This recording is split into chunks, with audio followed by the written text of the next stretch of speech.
मतदान खत्म हो गया। 9 राज्यों की 72 सीटों पर वोट पड़े आज। राजस्थान में 2014 के मुकाबले इस बार 2.91% ज़्यादा वोट पड़े हैं। ये अनुमानित आंकड़ा ही है, अभी अंतिम नहीं है। ओडिशा में भी 2014 के मुकाबले मतदान का प्रतिशत काफ़ी बढ़ा है, लेकिन ये ताज़ा आंकड़ा अगले कई दिनों तक बदलता रहेगा। इस बार चुनाव आयोग वोटिंग के आखिरी आंकड़े देने में कई दिन लगा दे रहा है। जब सुप्रीम कोर्ट में राजनीतिक दलों ने मांग की कि कम से कम आधे वीवीपैट का वोटों से मिलान कराया जाए, तो आयोग ने दलील दी कि तब नतीजे आने में कई दिन लग जाएंगे। जिस चुनाव आयोग को चुनावी प्रक्रिया में देरी की इतनी फिक्र है, वो खुद क्या कर रहा है, इसकी ओर हमारे सहयोगी पत्रकार अरविंद गुणशेखर ने ध्यान खींचा। उनका कहना है कि चुनाव आयोग हर चरण के चुनाव में मतदान के अंतिम आंकड़े देने में 5-5 दिन की देरी क्यों कर रहा है।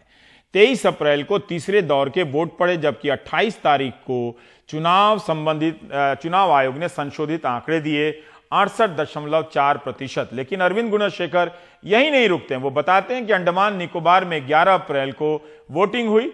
चुनाव आयोग ने 13 दिन बाद संशोधित आंकड़े दिए। इसमें भी एक गड़बड़ी दिख रही है। अन्य श्रेणी में सिर्फ 9 वोटर हैं, लेकिन 1912 वोटरों के वोट पड़े हुए हैं। चुनाव आयोग का कोई अधिकारी इसे टाइपो एरर बता रहा है, लेकिन ध्यान खींचने के बाद भी चुनाव आयोग की ओर से कोई आधिकारिक जवाब नहीं आया। क्या इस देरी के पीछे कोई बदनीयती है, कोई खेल है, इसका कोई प्रमाण नहीं, लेकिन लोकतंत्र के भीतर यह सवाल तो पूछा ही जा सकता है। आखिर लोकतंत्र में चुनाव आयोग को भी सीजर की पत्नी की तरह सभी संदेहों से परे होना चाहिए। लेकिन चुनाव आयोग पर गंभीर सवाल उठाने के साथ साथ हमें अपने लोकतंत्र में बढ़ रहे ग्लैमर और दिखावे पर भी कुछ सवाल उठाने चाहिए। चुनाव आयोग ने वोटरों को जागरूक बनाने के लिए इतने सारे अभियान चलाए कि लगा कि हर भारतीय वोटर वोट देने चला आएगा, लेकिन अक्सर हम पाते हैं कि हमारे गांव तो वोट कर रहे हैं, हमारे शहरी वोटर मतदान को एक बेमतलब का काम मानते हैं। मतदान का दिन उनके लिए छुट्टी का दिन होता है, इसलिए कि वो मतदान करें, ना कि आराम करें। आजकल मीडिया के कैमरे मतदान केंद्रों में दिखने लगे हैं, तो भले कई सजे सवरे लोग बहुत शान से अपनी उंगली दिखाते हैं, सोशल मीडिया पर भी अपनी तनी हुई तर्जनी की तस्वीर लगाते हैं, लेकिन आंकड़े बताते हैं कि उनका कुल प्रतिशत कम रहता है। और हमारे कैमरे भी कहां होते हैं? उन वीआईपी चेहरों पर जो सिनेमा या खेलों के स्टार हैं, और वोट भी किसी अभिनय या खेल की तरह देते हैं। आज भी ऐसा ही कुछ दिखा। सबसे ज्यादा कवरेज वहां की रही जहां वोट देने वाले सबसे चमकीले चेहरे आए, जबकि असली लोकतंत्र जिन मतदान केंद्रों पर एक एक वोट के लिए जूझता दिखा, वहां कम लोगों की नजर रही।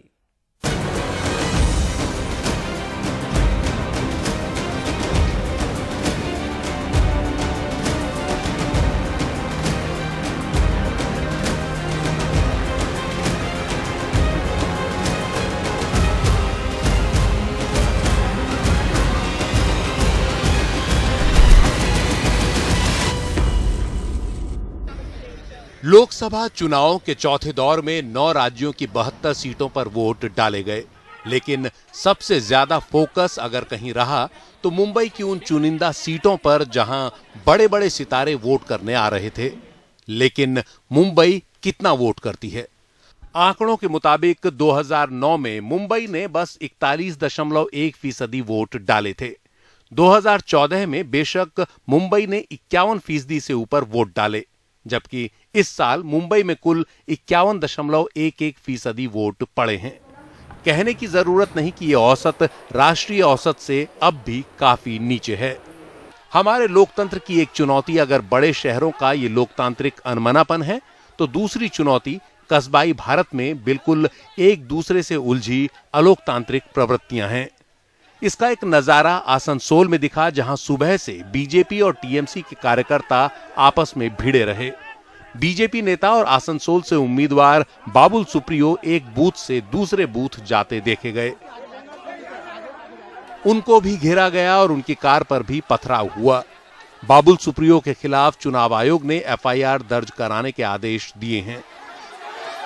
दिलचस्प यह है कि इसी सीट से टीएमसी की स्टार उम्मीदवार मुनमुन सेन इस सारे हंगामे से बेखबर अपनी बेटी देर से मिलने की शिकायत करती नजर आईं। All I know is I have to go to Kulti, and I know that they gave me my bed tea very late, so I woke up very late. Ar ki bolbo bolo? I really don't know. वैसे बंगाल की चुनावी हिंसा का अपना राजनीतिक इतिहास है और पिछले दौर में भी यहां हुई हिंसा में एक शख्स की मौत हो चुकी है। लेकिन इसमें शक नहीं कि लोकतंत्र को गंवाई भारत अपने लिए शहरी भारत से ज्यादा जरूरी समझता है। इकोनॉमिक टाइम्स में छपी एक रिपोर्ट बताती है कि 2009 के चुनाव में 53% शहरी वोटरों ने वोट दिए, जबकि 58.1% ग्रामीण वोटरों ने अपने मताधिकार का इस्तेमाल किया, यानी करीब 5% का अंतर। 2014 में वोटिंग का प्रतिशत औसतन काफी बढ़ा, लेकिन यहां भी ये अंतर बरकरार रहा। शहरी वोटरों ने 62% वोट दिए तो ग्रामीण वोटरों ने 66.4% वोट दिए। अगर इस आंकड़े के साथ इस बात पर ध्यान दें कि शहरी वोटरों की तादाद ग्रामीण वोटरों के मुकाबले कितनी कम है, तो आपका ध्यान इस विडंबना की ओर जाएगा कि हम उन्हें कितनी जगह दे रहे हैं।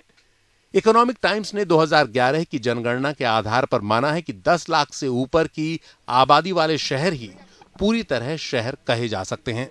इसके मुताबिक भारत में सिर्फ 18% शहरी वोटर हैं।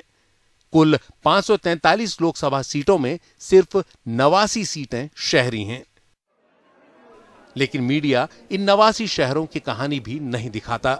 उसका कैमरा कुछ बड़े शहरों तक ही टिका रहता है या फिर कुछ बड़े नेताओं तक।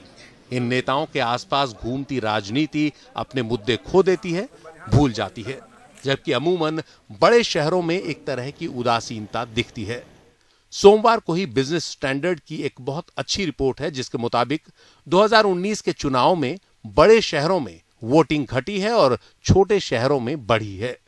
इस रिपोर्ट के मुताबिक 18 अप्रैल को दूसरे दौर की वोटिंग में बेंगलुरु सेंट्रल में 2014 के मुकाबले 1.45% वोट कम पड़े, जबकि बेंगलुरु साउथ में भी 2.2% वोट गिरे। चेन्नई मध्य में 2014 के मुकाबले 2.67% वोट कम पड़े। महाराष्ट्र के अमरावती में पोलिंग 1.87% कम हुई, जबकि इनके मुकाबले यूपी के अमरोहा में 0.4% वोट ज्यादा पड़े। बुलंदशहर में तो 4.43% वोटिंग बढ़ गई। बस्तर में आंकड़ा और बड़ा रहा, 6.77% वोट ज्यादा पड़े। यह आंकड़े कुछ और शहरों तक जाते हैं।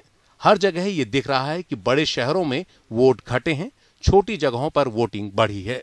शायद गंवाई भारत अपने लोकतंत्र को लेकर ज्यादा वफादार है और इससे ज्यादा उम्मीद और भरोसा रखता है, जबकि मीडिया की नजर बड़े केंद्रों और नामों तक ही सिमटी रहती है।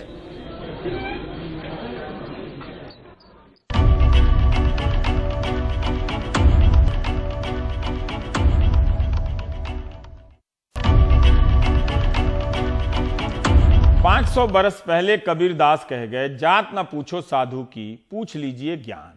मोल करो तलवार का, पड़ा रहने दो म्यान। अर्थ बहुत साफ था। साधु की जो चमक होती है उसमें किसी म्यान की, जाति नाम के किसी खोल की जगह नहीं होती। लेकिन 500 बरस बाद भारतीय राजनीति सबसे ज्यादा जाति की ही बात कर रही है। पार्टियां जाति के आधार पर टिकट बांट रही हैं, नेता जातिगत पहचान के सहारे वोट मांग रहे हैं, रेजिमेंट मांग रहे हैं, चुनाव जीतने की उम्मीद करते हैं। मीडिया भी अपने राजनीतिक समीकरणों का हिसाब लगाते हुए सबसे ज्यादा जातियों का अनुपात पर ध्यान रखता है। आप कह सकते हैं कि अगर जाति भारतीय समाज की सच्चाई है तो भारतीय राजनीति इससे आंख कैसे चुरा सकती है। ये सही बात है, लेकिन इस सच्चाई का सामना इसको खत्म करने के लिए भी किया जाना चाहिए, ना कि मजबूत करने के लिए। और खुद प्रधानमंत्री ये काम करते दिखें तो क्या करना चाहिए। बीजेपी बहुत जोर शोर से कहती है कि वो जात पात पर भरोसा नहीं करती, कि वो विकास के मुद्दे पर राजनीति करती है और प्रधानमंत्री इन छोटी छोटी पहचानों से ऊपर है। लेकिन हम पाते हैं कि प्रधानमंत्री अलग अलग अवसरों पर अपनी राजनीति के हिसाब से अपनी जाति का उल्लेख कर रहे हैं। कभी वे खुद को पिछड़ा बताते थे, अब अति पिछड़ा बता गए। कभी छत्तीसगढ़ जाकर अपनी जाति का सुराग देते हैं तो कभी खुद को जातियों से ऊपर बताते हैं। यह भी सही है कि मायावती ने उनकी जाति को लेकर सवाल उठाया। तेजस्वी यादव ने कहा कि प्रधानमंत्री फर्जी ओबीसी हैं, तो जवाब देना बनता है। इसके जवाब में 2014 में खुद को उन्होंने पिछड़ा कहा था। अब 2009 की 19 की रैली में प्रधानमंत्री खुद को अति पिछड़ा कह रहे हैं। लोकसभा चुनावों के चौथे दौर के वोट डाले जाने से पहले प्रधानमंत्री ने पहली बार खुलासा किया कि वो पिछड़ी नहीं, अति पिछड़ी जाति के हैं। अनुसूचित जाति से आने वाली मायावती उनके निशाने पर थीं। उन्होंने बताया कि पिछड़ी जाति उनके लिए सेवा का अवसर है, राजनीति का नहीं। आपके लिए पिछड़ी जाति में पैदा होना वो राजनीति का खेल होगा, मेरे लिए पिछड़ी जाति में पैदा होना मां भारती की सेवा करने का सौभाग्य है और कुछ नहीं है। और बहन जी, महामिलावटी लोग, मेरी जाति तो इतनी छोटी है, गांव में एक आध घर भी नहीं होता है। और मैं तो पिछड़ा नहीं, अति पिछड़े में पैदा हुआ हूं। प्रधानमंत्री यहीं नहीं रुके। उन्होंने अगले ही वाक्य में दोहराया कि वो जाति की राजनीति नहीं करना चाहते, लेकिन फिर से अपनी वही पहचान दोहरा दी। आप मेरे मुंह से बुलवा रही हो, इसलिए बोल रहा हूं। मैंने कभी अगड़े पिछड़े की राजनीति का मैं पक्षकार नहीं हूं। जब मेरा देश पिछड़ा है तो अगड़ा क्या होता है?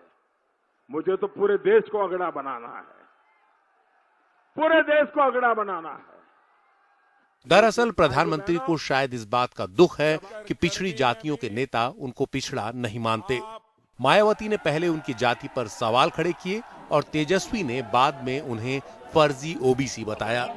जब बिहार आ रहे थे तभी हमने ट्वीट कर दिया था कि बिहार आएंगे तो अति पिछड़ा बोलेंगे अपने आप को। अब देखिए महाराष्ट्र चले गए तो वहां बोल ही दिया। तो ये तो फर्जी ओबीसी हैं, हम तो शुरू से बोल रहे हैं। ऐसे मौकों पर बीजेपी अपने प्रधानमंत्री को अकेला कैसे छोड़ देती?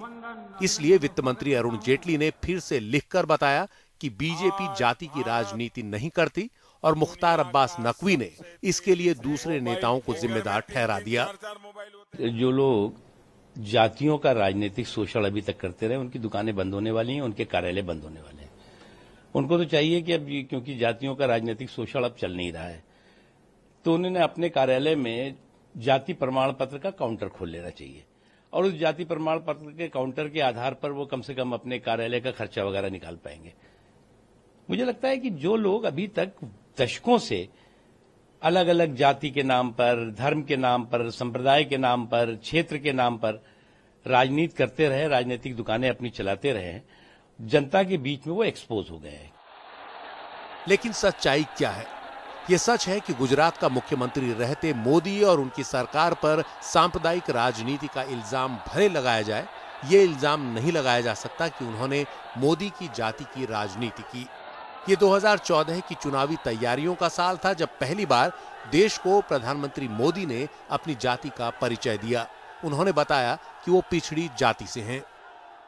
ये भारत मां की सेवा करने के लिए हम नीच जाति के लोगों को अगर सेवा करने का मौका मिला, जब जो काम मिला हमने किया। आप मोदी का जितना अपमान करना है कर दीजिए। आपको मोदी से जितनी गालियां है देनी है दे दीजिए। आपको मोदी को फांसी पे लटकाना है लटका दीजिए, लेकिन मेरे नीच जाति के भाइयों का अपमान मत कीजिए। इसी दौरान ये बात सामने आई कि वो ढांची जाति के हैं। यही नहीं, कांग्रेस ने यह आरोप लगाते हुए गुजरात सरकार की चिट्ठी जारी की कि 2002 में मुख्यमंत्री बनने के बाद मोदी जी ने अपनी जाति को ओबीसी जाति में डलवा दिया। मायावती ने दरअसल अपने भाषण में इसी ओर इशारा किया था। वह खासकर प्रधानमंत्री श्री नरेंद्र मोदी ने अपनी चुनावी जनसभाओं में खुद अपने को पिछड़े वर्ग का बता के फिर इस चुनाव में इन्होंने जाति के आधार पर यहाँ पिछड़े वर्गों का वोट लेने का भी पूरा प्रयास किया है। लेकिन इनकी मूल जाति के बारे में कौन नहीं जानता कि श्री नरेंद्र मोदी पहले अगड़ी जाति में ही आते थे, यानी कि अपर कास्ट समाज में ही आते थे। लेकिन गुजरात में अपनी सरकार के चलते हुए फिर इन्होंने अपने राजनीतिक लाभ के लिए व पिछड़ों का भी हक मारने के लिए अपनी अगड़ी जाति को ही वह पिछड़े वर्ग में शामिल करवा लिया था।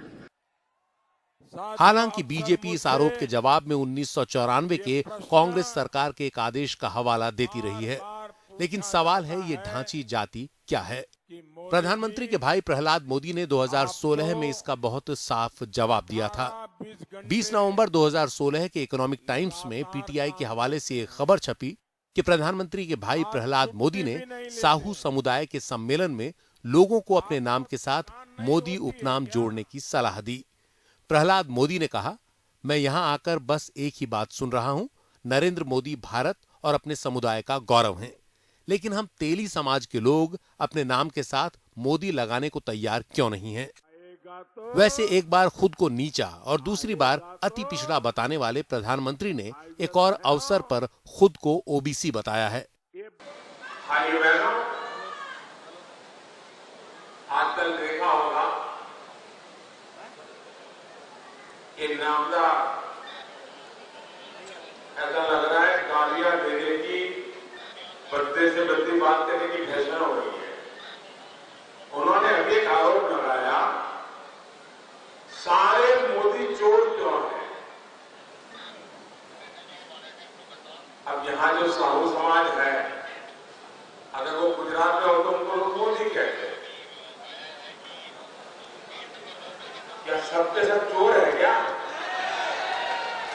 क्या इसको शोभा देता है क्या? ये भाषा बोली जाती है क्या?